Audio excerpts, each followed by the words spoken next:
Le Seigneur nous invite à gravir avec lui la montagne. Si parmi vous, vous avez de jeunes enfants et que vous aimez passer vos vacances en montagne, vous avez peut-être fait déjà l'expérience que le début de la marche est difficile. C'est encore loin, c'est bien haut, pourquoi faut monter, qu'est-ce qu'il y a à voir? Eh bien, je me demande ce que pouvaient bien penser Pierre, Jacques et Jean. Que leur a dit Jésus? Quelle motivation? Savent-ils ce qui les attend au sommet de la montagne? Les voilà surpris, ils ne comprennent pas. Jésus se manifeste devant eux dans toute sa puissance divine, d'une apparence qui dépasse l'apparence humaine ordinaire. Ils ne le comprendront que plus tard, mais c'est l'étape indispensable pour pouvoir aller jusqu'à Jérusalem, pour pouvoir traverser la Passion, pour pouvoir surtout faire face au tombeau ouvert le dimanche de Pâques. A posteriori, les trois apôtres doivent se souvenir que Jésus les avait préparés, qu'il leur avait donné ce qu'il fallait pour pouvoir continuer. Ils ne sont pas les premiers. La première lecture mentionnait Abraham. Lui aussi, pour se souvenir de l'endroit où Dieu lui fait cette promesse d'une descendance plus nombreuse que la multitude des étoiles, il va ériger un autel à Mambré pour que ce lieu soit un lieu qui le relie à Dieu.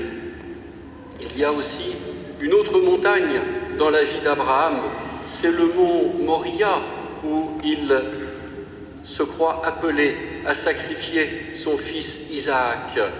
Cette montagne, aujourd'hui le lieu du temple à Jérusalem, c'est le signe, le rappel qu'Abraham est prêt à obéir jusqu'au bout à Dieu, à tout lui donner, y compris son fils Isaac, qui pourtant avait été donné par Dieu et semblait l'instrument de la réalisation de la promesse. Abraham sème donc son parcours par ses points de repère, témoin de sa recherche de la compréhension de la volonté de Dieu. Comment l'accomplir? Je suis sûr que dans vos propres vies aussi, il y a ces moments particuliers, ces montagnes exceptionnelles où Dieu s'est manifesté à titre personnel, individuel. Prenez le temps de réfléchir.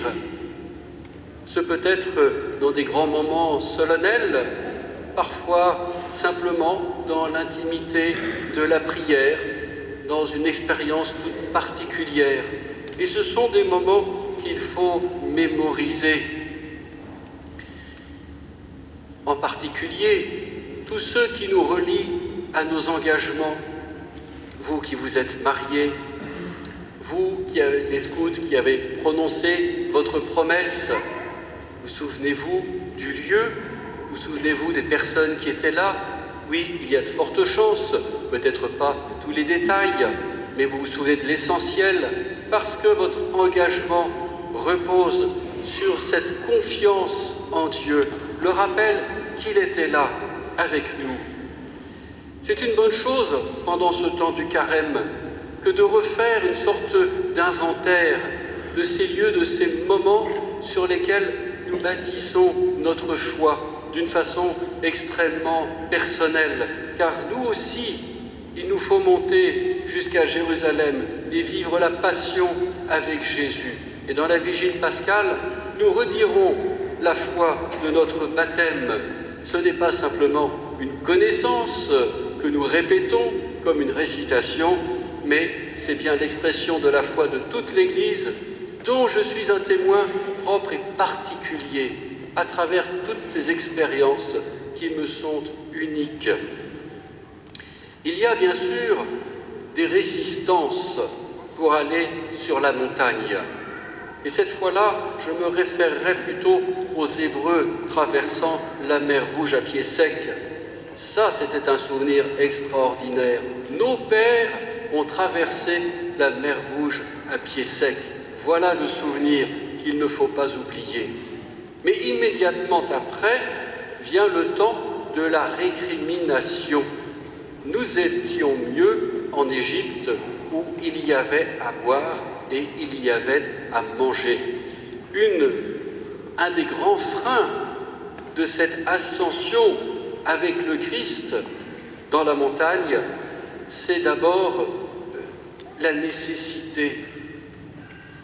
J'essaye de garder ce que je pense être indispensable ou ce que je me suis constitué comme mon petit patrimoine nécessaire pour bien vivre correctement. Par exemple, peut-on faire un week-end scout sans pot de Nutella? Même en carême. Oui. Enfin, je ne sais pas si la 3 est allée piquer le pot de Nutella de la Seine cette nuit. En tout cas, ils avaient très peur. Petit message personnel. Alors, voilà, quels sont ces attachements? Parce que nous avons décidé que nous avions besoin de cette chose-là, alors je ne peux pas concevoir ma vie sans elle, et finalement, voilà un lien. Alors qui peut être matériel, qui peut être dans les relations humaines, dans tous les domaines. Réfléchissons à cela. Le carême est le moment pour larguer les amarres. C'est bien ce que font les Hébreux dans le désert, découvrant la manne qui remplacera, je n'ose pas dire avantageusement, mais bien utilement, cette nourriture qu'ils avaient en Égypte. Mais la manne est une nourriture pour des gens libres. Voilà ce frein qu'il nous faut discerner pour nous alléger pendant le temps du carême. Un autre frein que je voudrais signaler ici, ce n'est pas simplement le confort, c'est l'habitude. Je fais telle chose parce que j'en ai l'habitude, parce que j'ai toujours fait comme ça. Ça n'est même plus de l'ordre du confort. Et finalement, n'est-ce pas là également quelque chose qui m'empêche de me placer librement vis-à-vis du Seigneur? Je pense même dans le domaine de la prière. Voilà, j'ai mes habitudes personnelles, ou bien en couple, on prie comme ça, parce qu'on a toujours prié comme ça. C'est peut-être très bien, mais il y a un moment où il faut se dire, est-ce que je peux peut-être approfondir, donner un peu plus, trouver une prière plus nourrissante? Voilà, de temps en temps, il faut aussi savoir se remettre en question, faire un peu l'inventaire pour pouvoir aller plus loin. Alors, à tous et à toutes, je souhaite un temps du carême marqué par ces signes de l'amour du Seigneur qui nous aidera à aller plus loin, plus haut.